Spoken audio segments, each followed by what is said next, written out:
बिस्मिल्लाहिर्रहमानिर्रहीम। अच्छा जी, बात चल रही है टीएस एलियट के लेसन की, और टीएस एलियट की हमने हिस्टोरिकल सेंस देखी। अब हिस्टोरिकल सेंस में हमने देखा कि वर्ल्ड ट्रेडिशन चाहते हैं, फिर उसके बाद आ गया जनाब की ये जो ट्रेडिशन है ना, डायनामिक है, यानी ट्रेडिशन आपको बताया था कि थोड़ी थोड़ी मॉडिफिकेशन की तरफ जाती है, अल्टरेशन की तरफ जाती है, तो वो एक जगह फिक्स नहीं रहती है, एक जगह रुकी हुई नहीं रहती है, मुसलसल तब्दील होती रहती है, मुसलसल बढ़ोतरी की तरफ बढ़ती है, और इसके बाद वो क्या बन जाती है, वो मुख्तलिफ बन जाती है उससे जो कि एक राइटर ने लिखा था, और प्रेजेंट में उसको जैसे कहते हैं ना, जरूरत है, उसको तलाश रहती है रहनुमाई की माजी से। हमेशा हमारे आज के राइटर्स को माजी के राइटर्स से सीखना चाहिए। हाँ, कहा भी यही जाता है कि जनाब पुरानों से जरा जाके थोड़ी सी नसीहत ले लो ना। इसी वजह से उसे क्या होना चाहिए, उसे कन्फर्म कर लेना चाहिए कि ये जो लिटरेरी ट्रेडिशन है, इसके साथ उसका जो दावा है वो लाजमी है, वो जान नहीं छुड़ा सकता है माजी से। लिहाजा ये जो माजी है वो आपको हदायत देता है, वो आपको बाद में रहनुमाई भी करता है हाल के अंदर। लिहाजा हाल तब्दील कर देता है, थोड़ा बहुत तरमीम कर देता है माजी की, और एक नया काम निकल कर सामने आता है, और उस काम जो क्रिएटेड हो चुका होता है वो अपने अंदर नोवेलिटी रखता है, और ये कहते हैं वो होनी भी चाहिए। इसके बाद जनाब ये कहते हैं कि ये बहुत रियलिटी है, सच्ची बात है कि जो नया होता है वो ओरिजिनल होता है, लिटरेचर के अंदर आता है, मगर उसको ही रिवायतों को ही तरमीम कर कर एक नया काम तख्लीक किया जाता है, अगर चाह उसे थोड़ा सा टचअप दे दिया जाता है तब्दीली का। अगर हम कहते हैं मैंने कुछ नई चीज लिखी है, नहीं, मेरे पास लाजमी कोई ना कहीं टच पुराने किसी चीज का बचेगा।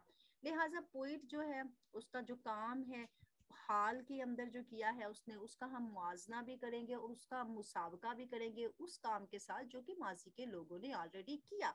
फिर हम राय देंगे, जज करेंगे, उसके मेयार को देखेंगे, माजी में मेयार कैसा था, अब मेयार कैसा है।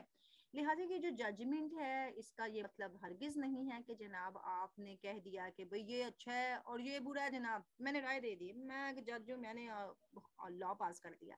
नहीं, इसका मतलब ये नहीं है कि आप फैसले करते फिर रहे हैं। हत्ता के ये जो हाल का काम है ये बेहतर है या बुरा है, उस काम से जो माजी से हुआ, जो माजी के राइटर ने लिखा, और जो प्रेजेंट में है, यकीनी तौर पर सिर्फ और सिर्फ आप राय देंगे अपने असूलों के तहत, अपने मेयार के तहत, माजी के बारे में उसका मुआजना करेंगे, और फिर उसे बनाएंगे इस काबिल कि आप उससे सीख सकें कुछ हकायक। दावेदार नहीं होंगे कि ये अच्छा है और ये बुरा है। लिहाजा हकायक जो है नए काम के आर्ट के, उसके बारे में आपने इन रूल्स को फॉलो करना है। अब कंपैरिजन जब किया जाता है ना, मुआवजे जब किए जाते हैं, तो ये क्या बना देते हैं, इनका मुआवजा करने का मकसद ये होता है, और एक मतलब होता है कि हमने तज्जिया करना है, हमने तज्जिया करना है उन अशकाल का कि क्या ये बेहतर है हमारी समझ बूझ के लिए, ये जो नया काम आया है क्या हम इसको समझने के काबिल हैं, इसीलिए हम माजी के काम से तज्जिया करते हैं।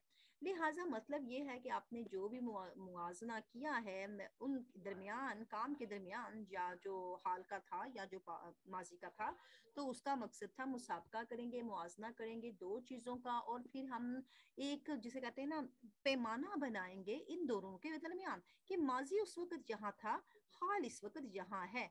पोइट्री में लगा लें, उसने कहा था ना कि पोइट्री नीचे गिरती जा रही है, बाद में पोइट्री ने अपने आप को रेस किया, वो जो ग्राफ्स बनते हैं ना, कभी नीचे जाता है मेयार, कभी ऊपर जाता है मेयार, तो ये स्टैंडर्ड्स बनते हैं हर 100 साल बाद, हर 200 साल के बाद। आगे आ जाए, आर्ट जो है नेवर इम्प्रूव्स, अगर हम इस बात को देखते हैं तो इसका क्या मतलब है।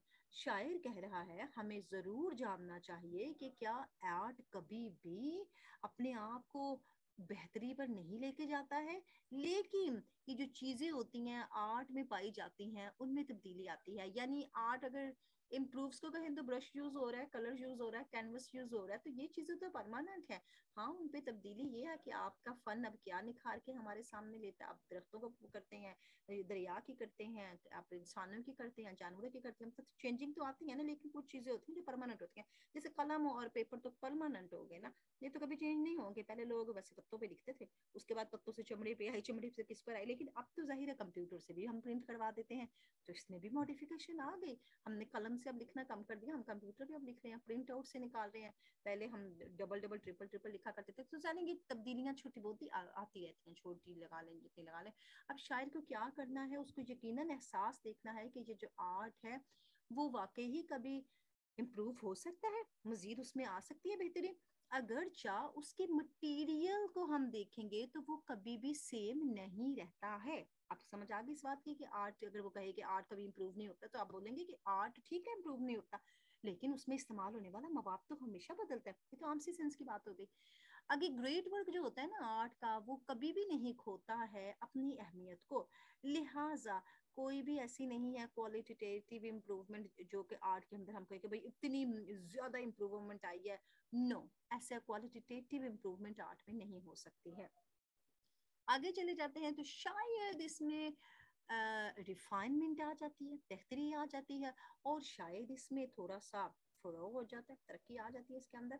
मगर हम देखे हैं इसको, अगर इस नुक्ता नज़र से देखते हैं, किसका, आर्टिस्ट के नुक्ता नज़र से देखते हैं, तो आर्टिस्ट कहेगा कि फन तो फन है, ये तो नहीं मरता, ये तो खत्म नहीं होता है। इम्पर्सनैलिटी की थ्योरी आ गई आपकी जनाब, ये उनका वो दूसरा क्वेश्चन है जिसकी मैं आपको बात करी थी। ये सारा आपका एक क्वेश्चन है ट्रेडिशन वाला। अगर ट्रेडिशनल वर्ड के साथ आपको कोई क्वेश्चन मिलता है तो जनाब आपने ये टोटली पॉइंट्स अपने दिमाग में रखने हैं, क्वेश्चन को कोशिश करनी है अपने आप में क्रिएट करें, अपनी थ्योरी बनाए। दूसरा क्वेश्चन है आपका इम्पर्सनैलिटी की थ्योरी, ठीक है, डीपर्सनलाइजेशन की थ्योरी। इसी वर्ड के आप कोई 5-7 सिनोनिम निकाल के रख लें ताकि उनको एक जगह लिख लें। अगर वो सवाल का डीपर्सनलाइजेशन नहीं लिखते हैं या इम्पर्सनैलिटी नहीं लिखते हैं, इसकी जगह कोई और सिनोनिम यूज कर देते हैं, तो परेशान नहीं होना। आपके पास मैक्सिमम इसके 4-5 वर्ड्स होने चाहिए। अक्सर सवाल में वर्ड नया डाल देते हैं ताकि वो बच्चे थोड़े से कंफ्यूज हो जाएं और उनको पता लगे कि वोकैबुलरी आती है कि नहीं आती। एलियट्स क्या करते हैं, अपने दूसरे हिस्से में ये कोशिश कर रही होती हैं कि हमें बताएंगे कि ये जो मरहला आगे बढ़ता जा रहा है अपनी जात को अलहदा करने का, ये क्या है और इसका ताल्लुक किसके साथ है। इसका ताल्लुक है द सेंस ऑफ ट्रेडिशन के साथ है। पहले ट्रेडिशन में आप मौजूद थे तो आपको क्या सेंस चाहिए थी, हिस्टोरिकल। अब आप अपनी पर्सनैलिटी से बाहर निकलने लगे हैं, लेकिन आपको सेंस कौन सी चाहिए, माजी की, ठीक है, माजी में बैठ के रिवायतों की, रिवायत में बैठ के आपको माजी की सेंस चाहिए, हिस्ट्री की, तारीख की सेंस चाहिए, लेकिन अपनी जात को अलग करने के लिए भी आपको ट्रेडिशन की सेंस चाहिए। यहाँ आपको सेंस ऑफ हिस्टोरिकल नहीं चाहिए, ठीक है, हिस्टोरिकल सेंस इधर नहीं है। आगे इसके कहते हैं मेन उसका ताल्लुक क्या है, उसका ताल्लुक इस थ्योरी के साथ है कि जनाब ताल्लुक बताएंगे जो शायरी का और शायर का आपस में है, आप दोनों का एक दूसरे के साथ क्या ताल्लुक है। आर्टिस्ट को जरूर करना चाहिए कि वो जारी रखे, और क्या जारी रखे, सरेंडर, अपने आप का, अपने आप को हमेशा झुका दे काम के आगे, अपनी जात के लिए अकड़ना जाए कि मैंने ही लगाना है, मैं का ही वर्ड यूज करूंगा, नहीं, झुक जाए, कभी तू भी कर ले, कभी हम भी कर ले, कभी वो भी कर ले, ऐसे आप यूज करेंगे, यहाँ सरेंडर करेगा अपने आप को आर्टिस्ट, किसके लिए, किसी ना किसी चीज के लिए, और इसके बाद वो बड़ा काबिल कदर काम बन जाएगा। उसके अलावा यानी वो अगर अपनी जात को निकाल कर बाहर फेंकेगा तो काबिल कदर काम हमारे सामने आएगा। लिहाजा लिटरेरी ट्रेडिशन की तरफ अगर जाते हैं, ये जो रिवायती हमारे पास पिछला फनी अदब का काम पड़ा हुआ है उसमें हम ये चीजें देखते हैं। अब वहां पर उसने मुआवजा करना है किस बंदे ने अपनी जात को डाला, किस बंदे ने अपनी जात को नहीं डाला है। वो कहता है कि उस बंदे को खुला होना चाहिए कि उसका जो भी सेंसिबिलिटी को, अपने जज्बात, एहसास जो वो शायरी के बारे में हमें बता रहा है, उनको एक शक्ल सूरत दे रहा है, उनको तब्दील कर रहा है, कहाँ से, माजी से कुछ हदायत लेकर। और वो क्या करेगा, वो जारी रखेगा, वो हासिल करता ही रहेगा इस समझबूझ को जो कि रिवायतों ने उसे दी है। और अगर चाहे वो क्या करेगा, अपने कैरियर को भी देखेगा कि कैरियर से भी मुझे पीछे क्या तजुर्बा मिला और मैंने क्या सीखा। शुरू में हम देखते हैं कि उसकी जो अपनी जात थी, उसकी अपनी इनफरादियत जो थी, जो बंदा भी कुछ लिख रहा है वो क्या कर रहा है, वो शायद दावा कर देता है उस जात का, अपनी इनफरादियत का, कि भाई मैं बड़ी चीज हूँ भाई। आज जैसे मैंने शुरू में कहा था कि भाई हमने अपना चैनल खोला था तो हमने करंट नोट्स के फुल फुल लेसन दिए थे, किसी चैनल ने करंट नोट्स के फुल लेसन नहीं दिए थे, ये हमारा शुरू का काम था। लेकिन अब मैं डिफरेंट यूनिवर्सिटीज के भी ले रही हूँ। अब मैंने क्या किया, मैंने हिस्टोरिकल सेंस तो ले ली, करंट नोट्स को टोटल कर दिया, फिर उसके बाद मैंने अब उसमें नॉवेलिटी देखी कि ये तो सेम लेसन तो नहीं हो सकते ना, तो वो आप पहले क्या काम करते हैं, जब आप उस काम के अंदर अपना आप दिखाते हैं तो फिर आप दावे भी करते हैं उस काम के बारे में। मगर अब ये याद रख लें, ये जो पावर है ना, जो अब मेच्योर होते जाते हैं, पहले जो कि पता है कि आप एक एक वर्ड को इंग्लिश में करके, एक वर्ड का इंग्लिश में मैं ट्रांसलेशन करती थी, तो लोगों को वो फिर 50-50 मिनट के लेसन मिलते थे, 48 मिनट्स के, बाजू का तो घंटे का भी हो जाता था, लेकिन मुझे नहीं पता चलता था, मैं तो बोलती जाती थी। मगर जब आप मेच्योर हो गए, जब आपने अब इधर आके ये देखा, तो फिर आप, इसका मतलब है कि आप में मजीद बेहतरी आई है, आप में मजीद अजमत आ गई है, और वो अजमत जो है वो कभी खत्म नहीं होती है जात की। अब यहाँ पर हमने एक एक वर्ड को देख के इसको अपने लफ्जों में बयान करना शुरू कर दिया, तो इट्स मीन कि हम में मेच्योरिटी आ गई है। अब वो क्या कहता है, उसे ये हासिल करनी है, ये मेच्योरिटी, ये ग्रेटनेस, और ये ग्रेटनेस ऑफ ऑब्जेक्टिविटी किसको हासिल करनी है, जो भी कोई काम कर रहा है। उसके जज्बात जो है, उसके अपने पैशंस जो हैं, उनको वो अपनी जात से अलग करके रखते हैं। अपनी पर्सनल बातें नहीं बतानी, मैंने बता दी असल में 2-3 टीएस एलियट की बात नहीं मानी। वो क्या करेगा जनाब, वो इम्पर्सनल हो जाएगा, वो उस, और जो उसका काम है एक साइंटिस्ट की तरह होना चाहिए।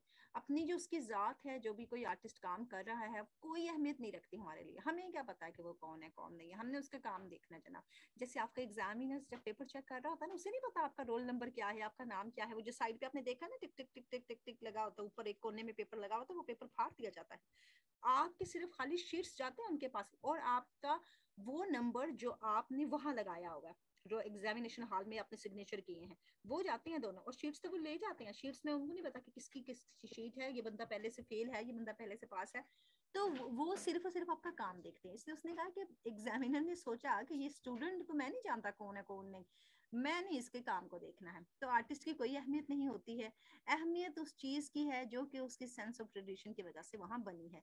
तो एक अच्छी जो नज्म होती है ना, वो रहती है पूरी की पूरी, और सारी की सारी शायरी में वो अपना मकाम बना लेती है ना। अच्छा पेपर होगा तो वो करोड़ों पेपर में से, हजारों पेपर में से भी एग्जामिनर उसे उठा के देखेगा कि वो किस तरह से लिखा गया है। अगर आप डायग्राम्स बनाते हैं, अगर आप कुछ कोटेशंस लिखते हैं, अगर इसके साथ साथ आप ऐसी चीजें हों जो, जिसे कहते हैं ना कि कुछ डायग्राम के अलावा मैंने आपको शायद ग्राफ्स बताए थे, इस किस्म की चीजें वो बनाते हैं, तो फिर आपका पेपर ज्यादा इनहेंस होता है।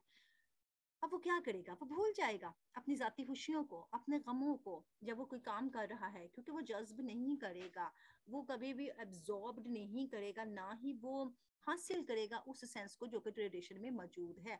अगर वो अपने जाती जॉय और सारोस डालेगा तो वो नहीं हासिल करेगा। उसे क्या करना है, जाती सारोस और जॉयस को फॉरगेट करना है, और फिर बयान देना है, फिर बताना है अपनी शायरी के बारे में।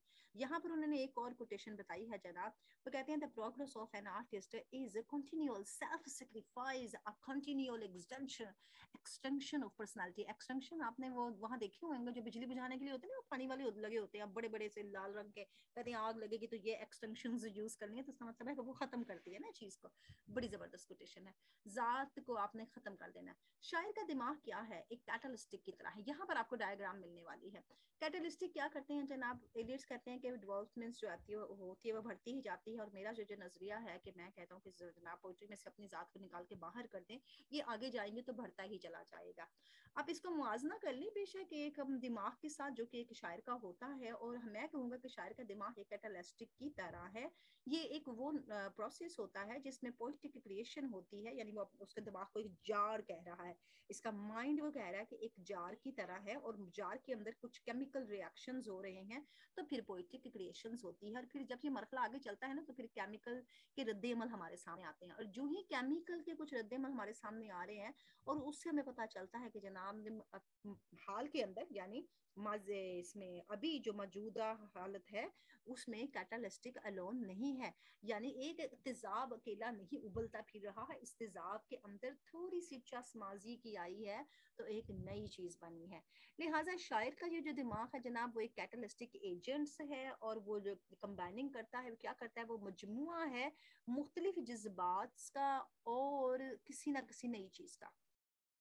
शायर का जो दिमाग है वो एक कैटलिस्टिक एजेंट की तरह है, और इसके लिए ज़रूरी है कि जनाब उसके पास नए नए मजमुआत हों जज्बात के, और उन जज्बात के साथ वो बता सके अपनी चीज़ को, और फिर वो क्या करेगा, जगह बना देगा। अब लेकिन it self does not undergo any change, लेकिन शायर का अपना इट सेल्फ कौन है, उसका अपना दिमाग, वो नहीं जाता, वो नहीं गुजरता किसी तब्दीली के मरहले से इस प्रोसेस के दरमियान, जो कि शायरी की कम्बिनेशन का, यानी शायरी के आपस में मजमुआत का हम कर रहे हैं। माजी की शायरी उठा रहे हैं, हम इंडिया की शायरी उठा रहे हैं, हम अफ्रीका की शायरी उठा रहे हैं। हमने भी कितना लिटरेचर पढ़ा, हमने अफ्रीकन लिटरेचर भी देख लिया, रशियन भी देख लिया, फ्रेंच भी देख लिया, और वो कौन सा था, नॉर्वेजियन भी देख लिया। ड्रामास में आए तो हमने कितने कैटलिस्टिक, हमारे माइंड को ये सारे केमिकल रिएक्शंस करवाए गए हैं, हमें सारे ये कॉम्बिनेशंस दिए गए हैं।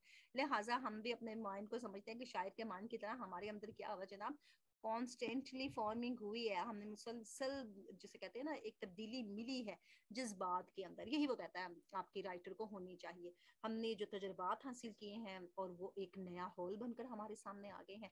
और नया कम्बिनेशन जो है उसका मतलब ये नहीं है कि उसके अंदर जनाब आप रख रहे हैं और आप ट्रेस करते जा रहे हैं शायर के माइंड को, यानी मैंने नुक्ते लगा दिए ऐसे ऐसे ऐसे करके, इन्हीं नुक्तों पर ही आपने यूं लिखना है, आपने अपने नुक्ते को यहाँ यहाँ यहाँ नहीं लेकर जाना है। तो ट्रेसिंग नहीं है ये, something is going to be created, very new one. Emotions और फीलिंग्स पे आ जाते हैं, जज्बात और एहसासात क्या है जनाब। एलियट के मुताबिक ये जो तजुर्बात होते हैं ना, ये दाखिल हो जाते हैं एक पोइट्रिक प्रोसेस के अंदर, एक शायराना मरहले के अंदर, और क्या करते हैं शायद ये दो किस्म के होते हैं, कौन, एक्सपीरियंस और पोइटिक प्रोसेस के अंदर आने वाले। एक्सपीरियंस दो किस्म के होते हैं, कौन है जनाब, ये है जनाब, पहला है आपके जज्बात और दूसरा है आपके एहसासात। पोइटिक प्रोसेस के अंदर आने वाले दो चीजें हैं, इनको नंबर लगाएं जनाब। पोइटिक प्रोसेस ऊपर लिखें, नीचे दो लाइनें लगाएं, इमोशंस और फीलिंग्स लगा लें। अब शायर क्या करता है, शायर तैयार करता है, अपने जज्बात से बाहर निकलता है, नो सिर्फ अपने जज्बात से बाहर निकलता है बल्कि अपने एहसासात से भी वो बाहर आ जाता है, और वो दोनों को निकाल के साइड पे रख देता है। टी.एस. एलियट यहाँ पर बताते हैं कि जनाब, अगर मैं आपको बताता हूँ कि फर्क करें जज्बात और एहसासात के दरमियान, तो कौन से जज्बात हैं कौन से एहसासात हैं। वो कहते हैं does not date what this difference, इसमें कोई फर्क नहीं है कि क्या डिफरेंस है, दोनों एक भी हो सकते हैं, जज्बात एहसासात एक भी हो सकते हैं, एहसासात जज्बात एक भी हो सकते हैं, फीलिंग्स और इमोशंस तो वही है ना। कहता मैं मुझे पता नहीं, मैं आपको बताऊं क्या, मुझे खुद नहीं पता दोनों डिफरेंस कैसे हैं। ए जी जॉर्ज सेज, ये एक बंदा है जो कोटेशन दे रहा है टी.एस. एलियट के बारे में कह रहा है, कहता है nowhere else in his writing is this distinctions maintained, कहता कहीं भी उसने ये डिस्टिंक्शंस तो बरकरार रखी कोई नहीं, हमें नसीहतें करता फिर है इमोशन और फीलिंग्स को अलग करो, तो उसने ऐसा किया नहीं। ये होते हैं क्रिटिक्स जो आके अगले बंदे को कहते हैं, neither does he adequately distinguish between the meanings of the two words, कहता ना उसने बेहतर तरीके से बताया इन दोनों लफ्जों का मतलब। ये एक और बंदे ने 100 साल बाद के याद लगा, 70-80 साल के बाद, जो ये बंदा है जॉर्ज, एजी जॉर्ज, इसने उसको कहा कि बता रहा है हमें, और खुद बताया कि नहीं हमें किताब के, जैसे हम कहते हैं कि थर्ड से एरिस्टोटल तो हमें बता के नहीं गया, हम तो इधर उधर से गैस लगाते फिर रहे। तो इसने भी जनाब उसको बात कर दी।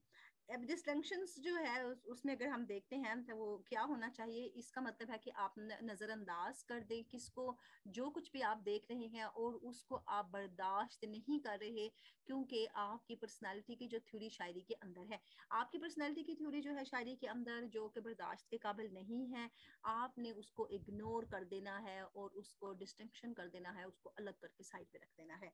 एलियट भी तो कहते हैं कि मैं मुआजना कर रहा हूँ शायर के दिमाग का एक जार के साथ, और जार क्या है, उसका ताल्लुक है किसके साथ, जिसके अंदर बहुत से जज्बात और बहुत से एहसासात को जमा किया गया है। लिहाजा कुछ रिमेन रह जाते हैं, कुछ अंडर अनऑर्गेनाइज्ड होते हैं, कुछ क्योटिक फॉर्म्स में होते हैं, ये सारे पाए जाते हैं जो हमारे जज्बात के अंदर। लिहाजा वो कहते हैं कि कुछ ऐसे पार्टिकल्स होते हैं, छोटे छोटे जरात होते हैं, उनको हम क्या करते हैं, यूनाइट कर देते हैं, जोड़ देते हैं। जब छोटे छोटे ज़रात को हम जोड़ते हैं ना, तो फिर एक शक्ल बन जाती है और एक नई शक्ल तैयार हो जाती है, और वो नई शक्ल क्या होती है, वो हमारे प्रेजेंट को इकट्ठा कर देती है माजी के साथ। ये टी.एस. एलियट की कोटेशन है जो उसने डार्क करके लिख दी। लिहाजा पोइट्री में जनाब क्या है, ऑर्गेनाइजेशन हो रही है रेदर देन इंस्पायरेशन। हमें तो ये बताया जाता है फलाना इंस्पायर उससे और फलाना इंस्पायर उससे है, इंस्पायरेशन रेदर देन और ऑर्गेनाइजेशन रेदर देन इंस्पायरेशन, ये बात उन्होंने की है। आगे वो कह रहे हैं इलियट जनाब कहते हैं कि जो शायर का माइंड होता है वो एक ऐसे टावर्स की तरह है, वो क्या है, वो यूटेंसिल है, एक ऐसा बर्तन है, एक ऐसा जिसका कहते हैं ना, मैंने तांबे का बर्तन आपको मिसाल दी थी, उसके अंदर बहुत ज्यादा फीलिंग्स हैं, उसमें बहुत ज्यादा फ्रेजेस हैं, छोटे छोटे जुमले हैं, कुछ तस्वीर हैं उसके दिमाग के अंदर जिन सबको उसने जमा किया हुआ है, और शायद उसने उनको दबा के अंदर रखा हुआ है। मगर शायर चाहता है कि वो सारी फीलिंग्स जो हैं वो क्या करे, उनको यूटिलाइज करे, उनको इस्तेमाल करेगा, उनको इकट्ठा करेगा, किनको, अपनी नंबरलेस फीलिंग्स को, फ्रेजेस को, और अपने इमेजेस को जो कि उसने स्टोर कर रखे हैं।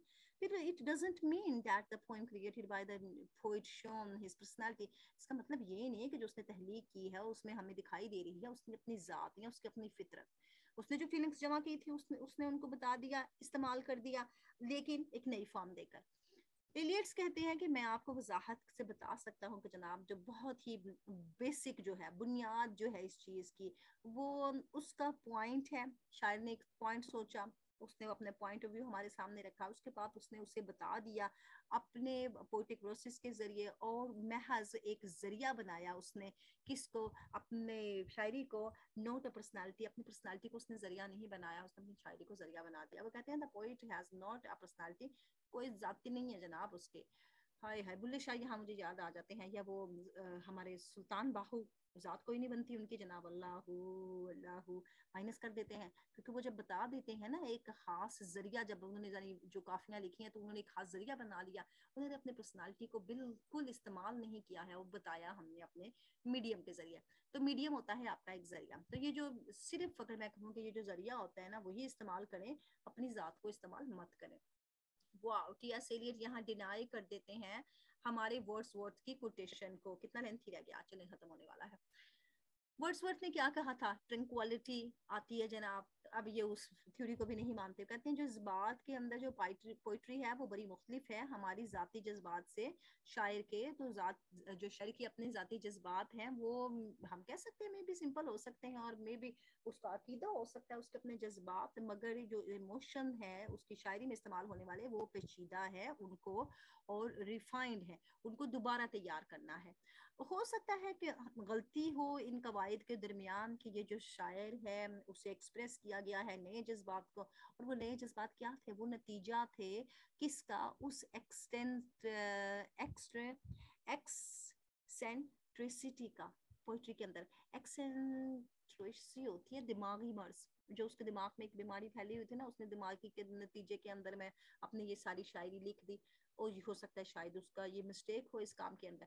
मगर ये जो बिजनेस नहीं है किसी भी शायर का कि वो पाता फिरे जनाब नए नए जज्बात, मैंने आज जज्बा मोहब्बत इस्तेमाल किया, जज्बा नफरत इस्तेमाल किया, जज्बा लड़ाई इस्तेमाल किया, जज्बा ये इस्तेमाल किया, ये कोई जज्बात बनाने वाला सिस्टम नहीं उसने करना। उसको बताना है जनाब मामूली जज्बात को, और इसके बाद उसको अलग रखना है उन सबको, और अहमियत बतानी है नई, और नए क्या उसने बताने हैं मतलब, यानी शायरी के अंदर नई चीजें बतानी है, नए मतलब बताने हैं, अपने जज्बात को अलग रख लेने हैं। जज्बात हमें वाकई नहीं पता, जो क्योंकि उसने खुद भी नहीं बताया फीलिंग्स एंड इमोशन, हम नहीं कहते कि, लेकिन हमें ये पता कि आज उसका मूड सही नहीं है, आज वो एंग्री है, आज उसका मूड बहुत अच्छा है, आज उसके जज्बात बड़े अच्छे हैं, ये आपने नहीं बताने बंदे के शायरी में, राइटिंग में नहीं बताने। कहते कि जरूरी भी नहीं है ना कि यहाँ पर क्या हो जाए ना जनाब उसकी जात के जज्बात हम देखें, हमें नहीं चाहिए कि वो बंदा कैसा है कैसा नहीं है, घर में कोई कैसा होता है, घर में सियासतदान कैसे है हमें नहीं पता, हमें उनके काम से मतलब है, घर में फिल्म एक्टर्स कैसे होते हैं हमें नहीं पता, हमें उनके काम से मतलब है। तो लिहाजा यही वो कहता है शायर की जिंदगी में क्या चल रहा है हमें नहीं पता, शायर ने जो काम पेश किया बस उसको देखो। लिहाजा की जो जज्बात है ना जो उसने दिखाए हैं हैज नेवर पर्सनली, वो उसके अपने जाती नहीं होने चाहिए, अपने जाती तजुर्बात पर नहीं होने चाहिए, वो जो हमें दिखाता फिर रहा है उसका मकसद शायरी के अंदर ये बिल्कुल नहीं होना चाहिए। वो रिजेक्ट कर देते हैं वर्ड्सवर्थ की इस थ्योरी को कि जनाब वो कहता है इट्स ओरिजिन, ये तो एक असल है, जज्बात ही तो एक असल है, रिकलेक्शन करते हैं, ट्रंक्विलिटी आती है बाहर, ऑटोमेटिकली हमारे अंदर कनेक्ट करते हैं और दोबारा जमा होते जा रहे हैं। कहते हैं क्यों जज्बात, मुझे क्या लगे तुम्हारा मूड कैसा है। अभी वो कोलरिज ने फिर बाद में यही तो वर्ड्सवर्थ की थ्योरी को रिजेक्ट कर दिया था, कोलरिज ने भी कहा था कि तुम कहते हो कि जज्बात जो हैं वो आते हैं हमारे पास, और जज्बात का एक असर होता है, हम उन्हें दोबारा जमा करते हैं, कहते हैं मेरे पास तो जज्बात आए मिले। कोलरिज ने इसी को तो डिनाई किया था ना, तो उसने कहा था तुम कहते हो कि अगर बाहर का मौसम अच्छा है, फूल देखोगे तो तुम्हारा दिल अच्छा हो जाएगा, मैं फूल देखूंगी तो मुझे रोना आता है क्योंकि मेरे दिल में परेशानी मची हुई है। तो लिहाजा की जज्बात वो कहता है कि मैं नहीं समझता कि आपको बाहर से भी मिल सकते हैं या अंदर से भी मिल सकते हैं। लेकिन इसने कहा दोनों निकाल के बाहर रख दो। अब वो कहता है कि मैं पॉइंट्स आउट कर देता हूँ जनाब इसी सारे मरहले को, इसको कहते हैं पोएटिक कंपोजिशन, इस मरहले के नाम ये रख लेते हैं जनाब। और उसके बाद कहते हैं कि ना तो ये जज्बात है, ना ये रिकलेक्शन है जमा हो रहे हैं दोबारा से आके, और ना ही ये खुद ब खुद आ रही हैं। लिहाजा पोइटिक प्रोसेस जो है उसमें क्या होना चाहिए, उसमें ये होना चाहिए कि आपका सारे का सारा कंसंट्रेशन, आपके सारे के सारे समझ बूझ, नंबर ऑफ एक्सपीरियंसेस जो आप उससे हासिल कर रहे हैं, और जो एक नई चीज़ है उसके नतीजे में होने चाहिए। और ये नई चीज़ आपको कैसे मिल रही है, कंसंट्रेशन से, जब आपने उस पर अपनी तवज्जो पूरी मरकूज कर दी। लिहाजा ये जो मरहला चल रहा है तवज्जो मरकूज करने का, पूरी समझ का, इसमें ना तो अपना आपका अपना शऊर शामिल है और ना ही आपका जानबूझकर इसे समझना शामिल है। ये एक सुस्त सा है, जैसे कहते हैं ना कि मुझे आज लेसन बिल्कुल समझ नहीं आ रहा, लेकिन बाजू का तो आपको लेसन है समझ में आ जाता है। तो ये आपके अपने कंसंट्रेशन पे डिपेंड कर रहा होता है। आगे चलते हैं तो कहते हैं इसमें शक भी नहीं है कि जनाब ये वो सारे के सारे अनासिर हैं जिनके अंदर पोएटिक प्रोसेस आ रहा होता है, और ये कॉन्शियस होते हैं, डेलिबरेट होते हैं। और मैं फ़र्क जो आपको बता रहा हूँ कि कभी ये अच्छे भी होते हैं और बैड भी होते हैं शायद, जो हमारे पास आते हैं जिनका काम हम देखते हैं। और जो बैड होते हैं उसका जो कॉन्शियस होता है, या जो उसका शऊर और लाशऊर की बात कर रहा है, वो क्या होते हैं, उस where he should be conscious. उसे नहीं पता कि मैंने ये बात बतानी है कि मैंने ये बात नहीं बतानी, यानी किसी वक्त उसने क्या बात करनी है उसे अपने इस चीज का कंट्रोल नहीं होता है। अच्छे और बुरे शायर में ये फर्क होता है। अब देखते हैं कि जनाब ये जो शायर आगे चल रहा है, ये कॉन्शियसनेस क्या कर रहा है, ये रॉन्ग किस्म का भी हो सकता है। हमने बाजू का ये हमारी पोएम के अंदर हमारी जात को भी डाल देता है, जबकि मेच्योर आर्ट्स जब आपके पास आ जाता है तो वो आपकी जातियात से बाहर हो जाता है।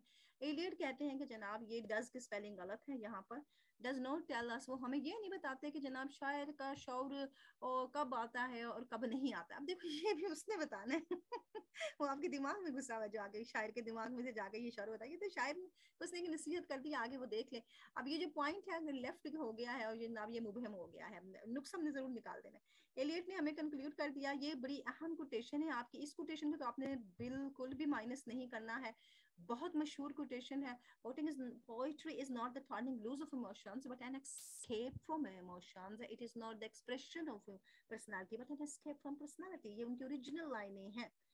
अब जब देख लिया जनाब, हमने एलियट से डिनाई नहीं करते हैं ज़ात से और ना जज्बात से किसी शायर के, बस वो ये कहते हैं कि आप जनाब डीपर्सनलाइज कर दें, अपने जज्बात को थोड़ा सा अलग निकाल के रख दें और इनको ज़रा बुझा दें, अपने जज्बात की आग को बुझा दें और अपनी ज़ातियात को शामिल ना करें इसके अंदर। अपने आप को जिस कहते हैं लाताल्लुक सा रखें, अपनी स्टोरी बताने की ज़रूरत नहीं है जो आपने हासिल कर लिया है। और जब शायर अपने हथियार डाल देता है इसके सामने तो मुकम्मल तौर पर जो उसका काम होता है वो पूरा हो जाता है। लिहाजा ये जो शायरी है अगर हम इसको देख सकते हैं तो फिर ही हम देखेंगे कि क्या काम हुआ है। और only if he acquired a sense of tradition, और ये काम उसी वक्त होगा जब उसके पास जज्बात वो होंगे जो तारीख को समझते हैं, उसके पास हिस्टोरिकल सेंस होगी, बेशक उसने हार्ट लेवल के बाद हासिल की है। और उसके बाद ये जो सारे के सारा शऊर आया है, ये नहीं कि उसने हाल से ही ले लिया है, माजी के तजुर्बात से भी उसे मिला है। लेकिन also of the present moment of the past, उसके आज के लम्हात में माजी शामिल है। not only of what is dead, ना सिर्फ ये कि जो मर चुके हैं उनका उसके पास कुछ मालूमात मौजूद हैं, बल्कि जो जिंदा हैं उनकी भी मालूमात उसके पास मौजूद है। लिहाजा हमारा क्वेश्चन हो गया डन जनाब। क्वेश्चन बड़ा इंटरेस्टिंग है। अब मैंने आपको ना ये बाकी क्वेश्चन कल करवाऊंगी इंशाल्लाह, और बहुत लेंथी लेसन हो गया। अल्लाह हाफिज़।